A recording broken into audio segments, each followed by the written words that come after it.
우리 함께 읽은 말씀 가지고 어떤 상황에도 일하시는 하나님, 어떤 상황에도 일하시는 하나님이라는 제목으로 우리 함께 하나님 말씀 나누겠습니다. 이 땅에 살아가는 모든 사람들이 자신도 모르게 신을 향해서 던지게 되는 두 가지 중요한 질문이 있습니다. 첫 번째 질문은 바로 과연 신은 존재하는가라는 질문입니다. 굉장히 존재론적인 질문이지만 이 질문은 아직 하나님을 만나지 못한 많은 사람들이 하나님께 자신도 모르게 매일같이 던지는 그런 질문입니다. 애써 이 질문을 외면한 채 아무렇지 않은 척 이 땅을 멀쩡히 살아가는 것처럼 보이지만 인간이라면 그 누구도 절대로 회피할 수 없는 질문입니다. 사실 정말 인격적으로 하나님을 만나고 또 체험하고 살아계신 하나님을 만나기 전까지는 이 사실이 절대로 믿어지지 않습니다. 정말 하나님이 살아계실까?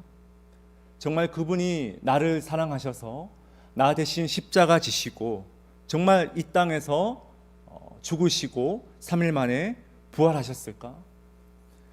결국 이 믿지 않는 사람이 예수를 믿기 위해서 끊임없이 던져야 할 질문, 그리고 반드시 답을 찾아야만 하는 그 질문이 바로 하나님은 살아계시는가? 이 질문이라는 걸. 자, 그런데요, 우리가 하나님의 살아계심을 정확히 믿고 또 예수를 주로 고백한다면 그 순간부터 그 사람의 질문은 달라집니다. 하나님은 과연 살아계시는가? 이 질문이 해결되었다면 그 다음 중요한 두 번째 질문은 바로 이것입니다. 하나님은 과연 지금 이 순간 나와 함께 일하시는가? 아니, 지금 내 상황 가운데 과연 하나님께서 내가 알지 못한 이 순간에 어떻게 하나님께서 일하고 계시는가?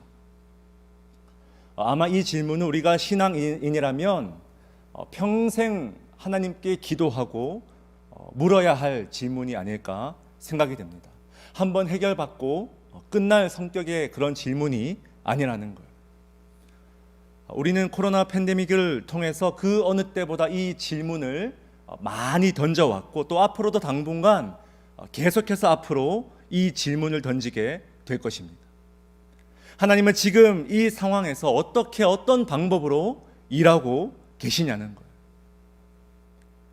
저는 개인적으로 하나님의 일하심이 와닿지 않아서 때로는 마음이 공허해지고 허전해지고 영적으로 침체를 겪을 때면 주로 이 교회사를 다룬 저서들을 가끔씩 읽곤 합니다.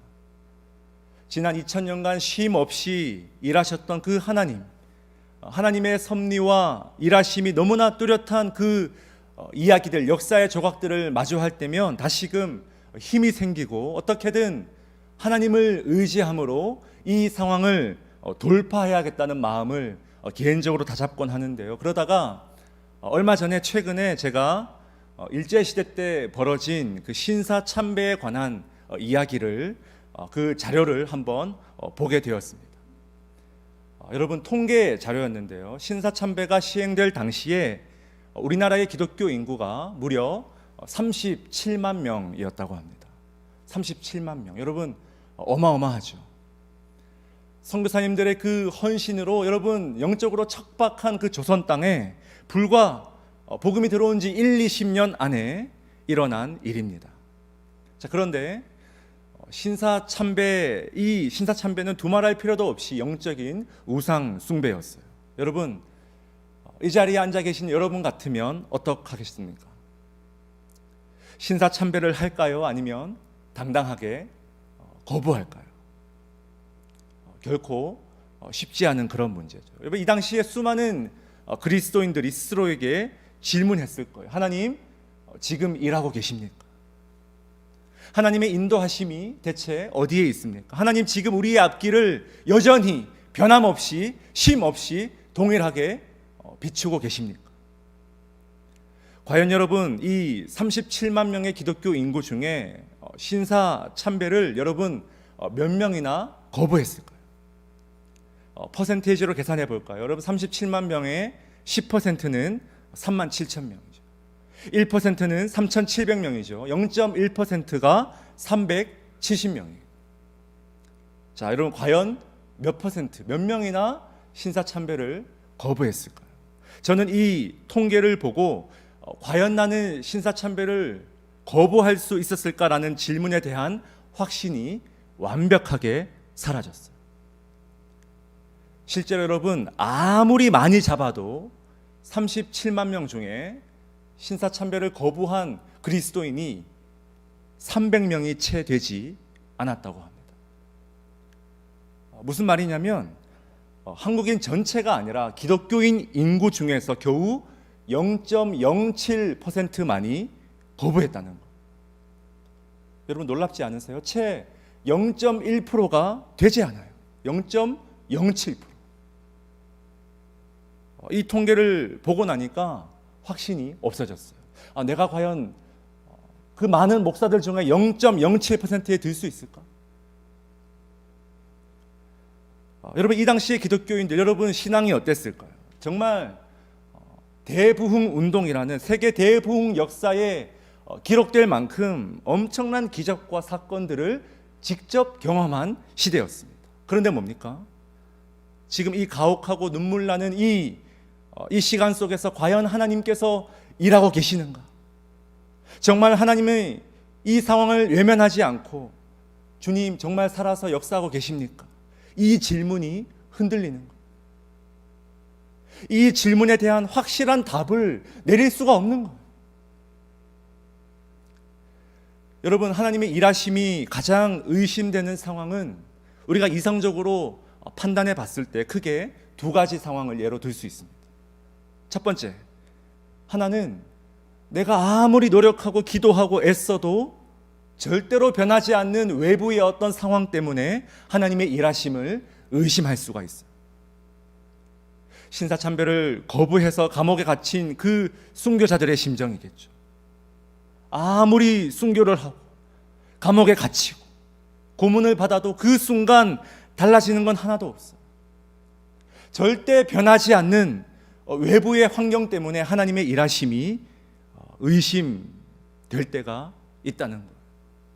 자, 그런가 하면 또 다른 한 가지는 그렇게 애쓰고 발버둥 치지만 절대로 변하지 않는 내 개인의 연약함 때문에 하나님의 일하심이 의심될 때가 있습니다. 첫 번째가 외부의 핍박이라면 두 번째는 정반대로 내 내면의 연약함 때문에, 모자람 때문에 하나님의 일하심이 의심될 때가 있어요. 신사참배에 순응해서 목숨은 면했지만 여전히 마음이 힘들어요. 괴로워요. 내 연약함 때문에, 내 모자람 때문에 하나님의 일하심이 의심될 때가 너무나 많이 있다는 거죠. 여러분 이 두 가지 상황은요 정말 정확하게 바로 오늘 말씀 사도행전 8장에 등장하는 스데반 집사와 빌립 집사의 상황과 정확하게 일치합니다. 이 말씀을 통해서 모든 상황 속에서 변함없이 일하시는 하나님에 대한 확신을 가지고 우리 함께 주님을 찬양할 수 있길 진심으로 축원드립니다. 자, 여러분 첫째로 스데반의 상황에서 일하신 하나님을 우리가 만나봅시다. 신사참배를 과감하게 거부했던 그 신실한 기독교인들처럼 스데반도 그 당시에 초대교회에 절대로 변하지 않을 상황과 환경에 대항해서 신앙으로 과감하게 맞서 싸웠어요. 이 스데반을 통해서 외부의 핍박 속에서도 일하시는 하나님을 우리는 만날 수 있는데요. 여러분 오늘 말씀의 배경이 되는 우리 7장 54절, 우리 한 장만 앞에 넘겨서 우리 7장 54절을 먼저 함께 읽습니다. 시작. 이 말을 듣고 마음에 찔려 그를 향하여 이를 갈거늘. 우리 한 구절 더 볼까요? 57절도 있습니다. 시작. 그들이 큰 소리를 지르며 귀를 막고 일제히 그에게 달려들어. 자, 여러분 저를 보세요. 초대교회 당시에 가장 강력했던 기득권인 여러분 유대인의 공회와 제사장들, 그 유대인의 기득권들을 향해서 스데반 집사가 과감하게 복음을 선포했어요. 그들의 죄를 지적했어요. 성령으로 충만하여 주의 말씀을 전했어요. 절대로 변하지 않을 상황과 바뀌지 않은 환경이지만 스데반은 복음으로 승부를 본 거예요. 계란으로 바위 치는 격으로 외친 거예요. 그런데 여러분, 예수님을 제외하고 신약 성경에 기록된 가장 긴 7장 전체의 설교를 하고도, 여러분, 그렇게 주옥 같은 설교를 하고도 청중이 보인 반응이 무엇입니까? 방금 우리가 읽은 이 말씀이에요. 가장 성령 충만한 설교를 했는데 목사님 은혜 받았습니다. 너무 좋았어요. 여러분, 이런 반응이 아니라 말씀에서 뭐라고 말합니까? 이를 갈고 큰 소리를 지르고 귀를 막고 일제히 그에게 달려들어. 여러분, 이 장면을 제가 조금만 더 실감나게 한번 설명해 볼게요. 여러분, 이 무리의 가운데서 이제 스데반이 설교를 하고, 이제 그 설교가 끝나자마자 사방에 있는 주위 모든 사람들이 일제히 이 스데반에게 달려들었어요. 그런데 재밌는 것은 이 사도행전, 여러분, 저자가 누구입니까? 사도행전 저자가 누구죠? 누가죠. 누가. 그렇죠. 여러분, 이 누가가 이 장면에서 일제히 달려들다, 이 달려들어라는 동사를 사용했는데, 여러분, 이게 신기하게도 누가가 기록한 또 다른 복음서인 누가복음에 딱 한 번 사용된 단어입니다. 신약 성경의 다른 저자는 그 누구도 이 단어를 사용하지 않은 단어인데, 누가가 딱 이 두 장면에서만 동일하게 이 단어를 사용했어요. 바로 이 상황. 누가복음 8장인데요. 제가 읽어보겠습니다. 귀신들이 그 사람에게서 나와 돼지에게로 들어가니 그 떼가 비탈로 내리달아 호수에 들어가 몰사하거늘. 여러분, 우리가 너무나 잘 아는 그런 이야기죠. 상상력을 조금만 발휘하면 얼마나 소름 끼치는 장면이 아닐 수 없습니다. 여러분, 이게 무슨 상황이죠? 예수님은 가는 곳마다 하나님 나라를 선포하셨어요. 하나님 나라가 선포된다는 건 다른 말로 하면 뭐예요? 귀신의 역사가 떠나가는 거죠. 믿으십니까? 복음이 선포될 때 모든 악한 권세가 떠나갈 줄 믿습니다. 여러분, 예수가 어떤 귀신 들린 자 한 명을 만났어요. 그런데 예수님이 귀신 들린 자에게 질문을 해요. 네 이름이 무엇이냐? 그렇게 묻자 군대 귀신에게 들렸다는 거. 무슨 말입니까? 지금 귀신이 뭐 한두 명 정도가 아니라 엄청 많은 군대 귀신, 이 엄청 많은 숫자의 군대 귀신이 이 영혼을 사로잡고 있다는 것. 이 귀신 들린 자에게 예수가 복음을 선포하자 그 군대 귀신이 마침 그 근처에 떼를 지어 이루고 있던 그 수많은 돼지떼에게 옮겨간 거예요. 바로 그 상황을 그리고 있는 말씀이에요. 돼지떼에게 귀신들이 들어가자, 여러분, 그 돼지들이 어떻게 됩니까? 호숫가에 있는 절벽으로 막 뛰어들더니 엄청난 굉음과 돼지 울음을 막 내지르면서 함께 집단으로 몰사하는 거예요. 여러분, 상상만 해도 끔찍한 상황이죠. 그런데 누가복음과 사도행전을 쓴 이 누가가 지금 뭡니까? 귀신에게 사로잡혀서 호숫가로 죽음을 향해 돌진하는 이 돼지떼의 행동과, 여러분, 마찬가지로 귀신에게 사로잡혀서 하나님 나라를 선포하는 스데반에게 돌진하는 이 유대인들의, 여러분, 달려드는 행동을 지금 동일하게 보고 있다는 거예요. 여러분, 유대인들에게는 굉장히 치욕적인 비유죠. 그들이 가장 경멸해 마지 않는 돼지떼를 지금 유대인들에게 똑같이 비유하고 있다는 거예요. 이게 무슨 말이냐면, 지금 귀신으로 충만한 돼지떼와 같은 악한 자들이 한꺼번에 지금 복음 전하는 이 한 명의 가운데의 스데반에게 돌진했다는 거예요. 듣기 싫다는 거예요. 발악하는 거예요. 복음이, 여러분, 선포되는 현장에 발악의 역사도 함께 일어나는 거예요. 예수 따위, 너가 지적하는 우리의 죄, 하나님 얘기, 이런 건 그냥 귀 닫고 싶다는 거. 하나님 나라를 거부하고 지금 이 순간도 하나님 나라에 대항하는 자들이 마치 신사참배를 거부하는 수많은 기독교인들을 죽였듯이 이 스데반에게 돌진한 거예요. 이것이, 여러분, 바로 하나님 나라를 거부하는 자들의 실체이자 우리가 살아가는 이 세상의 영적인 환경임을 우리가 인정해야 합니다. 그리스도인들을 향하여서 돌진하는, 돼지떼와 같이 돌진하는 이 악한 시대, 바뀌지 않는 환경, 아무리 예배하고 아무리 말씀을 선포해도 절대 변하지 않을 것 같은 이 악한 세대를 향해서 계란으로 바위치기를 여러분 영적으로 끊임없이 해야 되는 시대가 바로 우리가 살아가는 이 마지막 시대라는 것. 스데반은 이미 알았을지도 모르겠어요. 내가 아무리 설교해도, 내가 아무리 외쳐도 그들이 절대로 변하지 않을 것이라는 사실을 어쩌면 절대로 변하지 않을 것 같은 지금 이 시대의 악한 환경과 같이 하나님의 정의와 하나님의 공의를 향해서 감히 돌진하는 자들이 이렇게나 많은데 하나님, 대체 우리가 뭘 할 수 있습니까?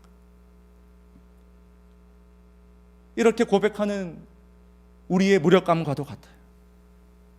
대체 하나님 지금 일하고 계신 건 맞습니까?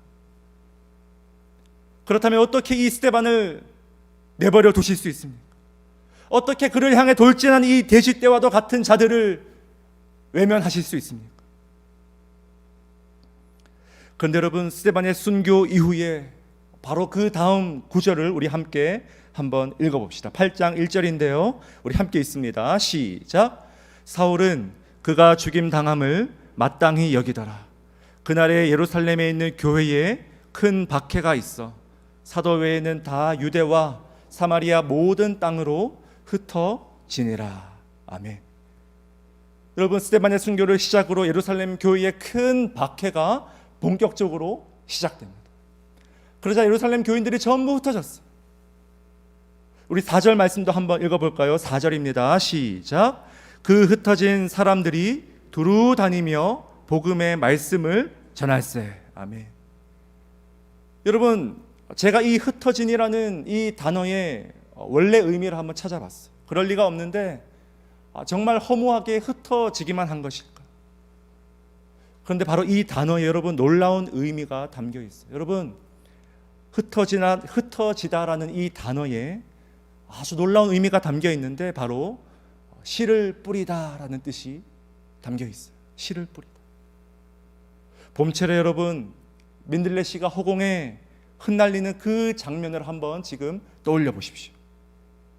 그 연약한 민들레의 힘으로는 견딜 수 없는, 도저히 감당할 수 없는 바람이 불어닥치자 함께 옹기종기 예쁘게 모여있던 그 민들레 씨가 더 이상 하나 되어 있지 못하고 작은 조각이 되어 다른 곳으로 뿔뿔이 그렇게 흩어지는 것. 그런데 여러분, 그 흩어짐이 뭘 의미합니까? 씨를 뿌리는 또 다른 과정의 시작인 줄 믿으시기 바랍니다. 하나님은 스데반의 순교로 인해서 여러분 마치 씨를 뿌리듯이 사람을 흩으셨어요. 그리고 그 흩어진 사람들이 뭘 합니까? 무엇을 감당합니까? 두루 다니며 복음의 말씀을 선포하는 것. 여러분, 이게 뭡니까? 하나님이 놀랍게 일하신 거예요. 인간의 눈에 보이는 여러분 실패는 그저 실패가 아니라 하나님 안에서의 과정인 줄 믿으시기 바랍니다. 인간의 실패는 언제나 하나님의 시선에서는 과정이에요. 프로세스. 아직 끝이 나지 않았어요. 스데반의 순교를 통해서 복음이 예루살렘에만 갇혀 있는 것이 아니라, 유대인만 듣는 것이 아니라 본격적으로 온 사방으로 복음이 퍼지게 되는 계기를 만드셨다는 것. 사랑하는 여러분, 절대로 변하지 않을 것 같은 상황과 환경과 힘겨움 속에서 스데반처럼 눈물 흘리는 분들이 계십니까? 마치 나를 압박하는 사방의 돼지떼와 같은 그 환경에서 여러분, 그곳이 혹시 가정이라면, 그 사방이 혹시 어떤 문제의 지점이라면, 아니 혹시 그것이 이 시대의 교회의 아픔이라면, 혹시 아무것도 할 수 없다는 무력감으로 그저 여러분 눈물만 흘리고 있지는 않습니까? 그런데 놀라운 것은 여러분, 우리 하나님께서 여러분의 눈물을 씨앗으로 바꾸어 주실 줄 믿으시기 바랍니다. 그 눈물이 씨앗이 되어 뿌리게 하신다는 것. 지금 내가 무력감 가운데 흘리는 눈물의 기도, 내 아픔의 기도를 하나님은 씨앗으로 삼으세요. 여러분, 우리는 이것을 믿을 수 있어야 돼요. 언젠가는 내가 상상치도 못할 방법으로 하나님께서 열매를 거두게 하실 것입니다. 왜냐하면 하나님은 지금도 여전히 일하시는 우리의 아버지 되시는 농부이시기 때문에. 그 어떤 외부의 핍박과 열악한 환경 속에서도 일하시는 하나님을 신뢰할 수 있길 축원드립니다. 여러분, 그런가 하면 두 번째로요, 하나님은 스데반뿐만 아니라 여러분 빌립의 상황에서도 동일하게 일하십니다. 어쩌면 우리는 외부의 상황보다 여러분 내 자신의 연약함 때문에 더 힘들어하는 존재인지도 모르겠어요. 끊임없이 나약하고 끊임없이 낮아지는 이 자존감 때문에 한없이 무력해지고 하나님의 일하심이 의심될 때가 참 많이 있다는 것. 하나님이 살아계시면 나도 달라져야 되는데, 하나님이 정말 살아계시다면 나도 뭔가 변화되어야 되는데, 여전히 변하지 않는 내 연약한 마음들, 나이는 한두 살 먹어가는데, 시간을 흘러가는데 여전히 개선되지 못한 나의 신앙적인 연약함들. 우리 5절 말씀을 우리 함께 읽어보겠습니다. 시작. 빌립이 사마리아 성에 내려가. 거기까지요. 빌립이 사마리아 성에 내려가. 자, 여러분 보십시오. 이 당시 예루살렘 교회에는 7명의 집사님들이 있었습니다. 너무나 귀한 자들이죠. 스데반, 빌립, 브로고로, 니가노르, 디몬, 바메나, 니골라. 여러분, 성경에는 이름 순서가 굉장히 중요해요. 예수님의 제자 하면 늘 베드로가 먼저 나오듯이 여러분 7 집사 하면 늘 스데반 다음에 따라 나오는 집사는 언제나 빌립이에요. 이 두 명이 항상 제일 먼저 나와요. 여러분 상상해 보십시오. 스데반 집사가 지금 순교했어요. 그런데 나머지 6명의 집사는 뭘 했을까요? 같은 직분인데 여러분 동료가 순교했다면 뭡니까? 같이 죽지는 못하더라도 같이 싸워야죠. 신앙이 없다면 의리라도 있어야죠. 함께 예배하고 함께 기도하고 함께 성령 체험하고 함께 안수받은 동료가 지금 순교한다는데 여러분 2인자인 빌립이 지금 대체 어디를 향해 가고 있냐는 거.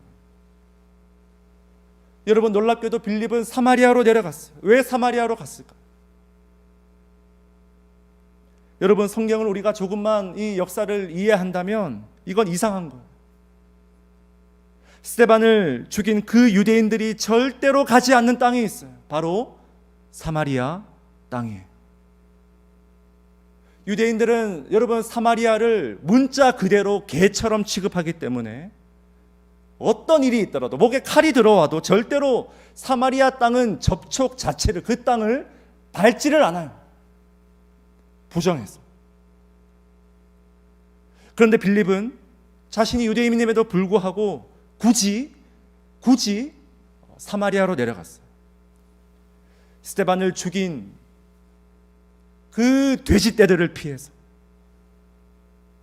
스데반을 죽이고 나에게도 돌진하는 그 돼지떼와 같은 유대인 기득권들을 피해서 목숨 건지기 위해 사마리아로 도망간 거예요. 여러분 지금 이 상황이 이해가 되세요? 여러분 서로 왕래를 하지 않는데 여러분 길이 좋을 리가 있습니까? 남한에서 북한 가는 길이 여러분 좋을 리가 있습니까? 마찬가지. 유대 땅에서 여러분 사마리아 땅으로 가는 길도 길 자체가 없는 길이에요. 수풀을 헤치고 광야를 지나서 사람이 전혀 다니지 않는 길을 자신의 연약함과 무력함과 죄책감에 사로잡혀 지금 터벅터벅 내려가고 있는 거예요. 마치 여러분 신사참배의 그 도전을 피한 자들과 같이 빌립은 지금 그렇게 처절한 심정으로, 패배자의 심정으로 사마리아 땅으로 내려간 거예요. 여러분 분명히 보십시오. 5절 말씀에 성에 내려가 됐어. 내려가. 올라가가 아니에요. 내려가.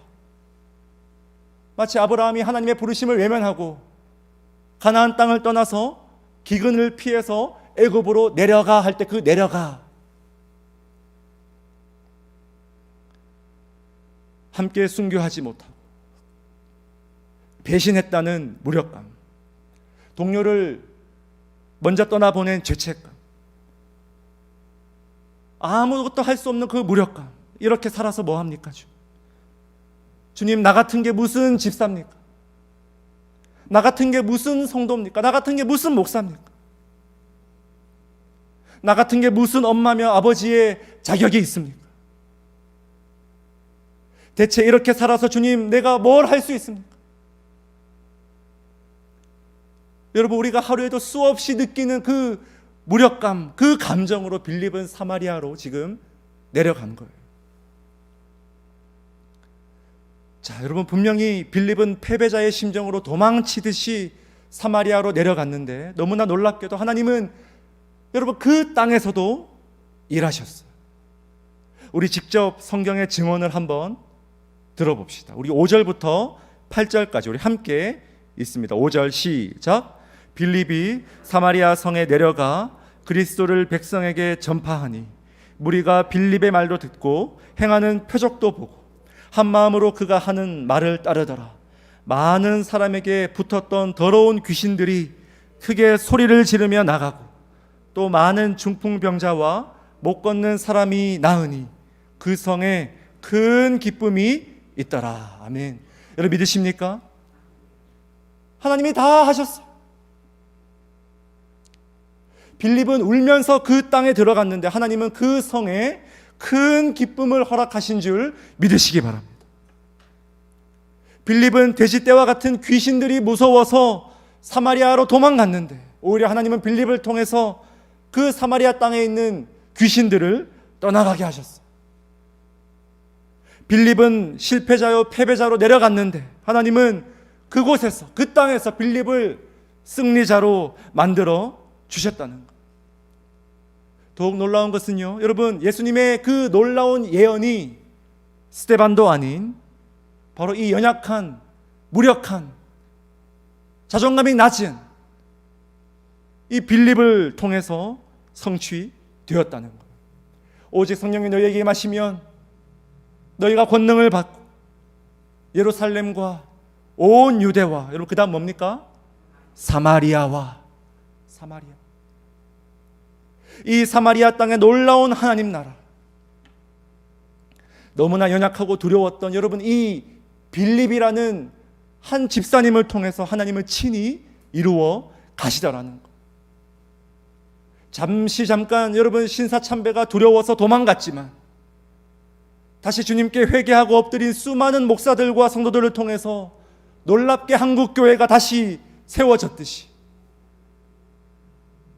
하나님은 이렇게 연약한 자들, 도망치는 자들, 피하는 자들, 두려워서 떠나고 싶은 자들, 자존감이 낮은 자들, 아무것도 할 수 없는 자들을 통해서 그들을 강하게 붙들어 일하시는 줄 믿으시기 바랍니다.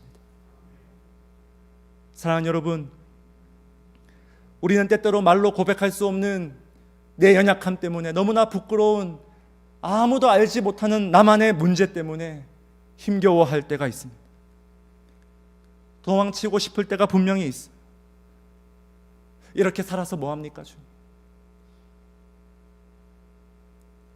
이렇게 매일 예배하고 매일 말씀 보고 아무리 기독해도 지독해도 변하지 않는 내 모습 보면서 여러분 다 포기해버리고 싶을 때가 여러분 참 많이 있다는 거. 나 같은 게 무슨 좋은 엄마며, 나 같은 게 무슨 성도며 권사냐고, 나 같은 게 무슨 그리스도인이냐며 모든 것을 여러분 포기해버리고 싶은 분 계십니까? 그런 영혼에게 오늘 말씀의 빌립과 같은 역사가 일어날 수 있길 축원드립니다. 우리 하나님은요, 어찌나 좋으신 분이신지 모두가 스데반이 될 필요가 없다는 것. 모두가 스데반이 될 필요가 없어요. 스데반 같은 자도 하나님은 얼마든지 쓰시고 빌립과 같은 자도 얼마든지 하나님의 붙들림 바 되면 쓰시는 줄 믿으시기 바랍니다. 어떤 상황에 또 하나님은 붙드셔서 일하신다는 것. 내가 아무리 연약해도 성령을 무시하지만 않는다. 아무리 피하고 싶어도 나를 통해서 역사하실 성령을 저주하지 않고 성령을 회방하지만 않으면 우리 성령님은 반드시 우리를 통해서 역사하실 것입니다. 말씀을 정리하겠습니다. 지난 1년 7개월 동안 너무나 짧지만 너무나 부족한 제가 귀한 임마누엘 교회를 섬기면서요, 제가 배운 가장 큰 영적인 진리는 바로 오늘 설교의 제목처럼 우리 하나님은 어떤 상황에서도 일하신다는 것입니다. 코로나라는 전혀 예상치 못한 상황에서 매 예배 때마다 여러분 방송팀과 함께 교육자들과 함께 긴장하면서 또 언제나 예배가 끊기진 않을까 노심초사하면서 우리 사랑하는 팀원들과 함께 이 예배를 섬긴 시간들이 떠오릅니다. 그런가 하면 직접 만나고 교제할 수 없어서 여러분 아직 교회 와서 제대로 한번 만나보지도 못했는데 모든 큐티 모임과 성경 공부를 줌으로 해야만 했던 시간들이 떠오릅니다. 노력하고 애쓰고 여러분 발버둥 친 만큼 결과가 나오지 않을 때 여러분 때로는 허무한 마음에 빌립처럼 마음이 무너진 시간도 여러분 없었다고 한다면 거짓말일 것입니다. 그러나 사랑하는 우리 담임 목사님과 동료 교역자들 그리고 우리 모든 성도님들 덕분에 하나님은 어떤 상황에도 쉬지 않고 일하신다는 사실을 정확하게 배우고 또 더 나아가서 자신 있게 선포할 수 있을 만큼 하나님은 저에게 결코 적지 않은 은혜를 주셨습니다. 사랑하는 임마누엘 교회 성도 여러분, 우리 함께 앞으로도 변함없이 우리의 가정과 이 사랑하는 임마누엘 교회를 위해서 이 땅의 하나님 나라를 위해서 일하실 하나님을 마음껏 기대했으면 좋겠습니다. 우리 하나님은 어떤 상황에도 일하십니다. 그러므로 이 믿음 가지고 모든 상황 속에서 일하시는 그 하나님 속에 그 하나님 안에 내 연약한 영혼마저 여러분 변함없이 확정되었다는 사실을 선포하며 계속해서 전진할 수 있길 진심으로 축원드립니다. 우리 이 시간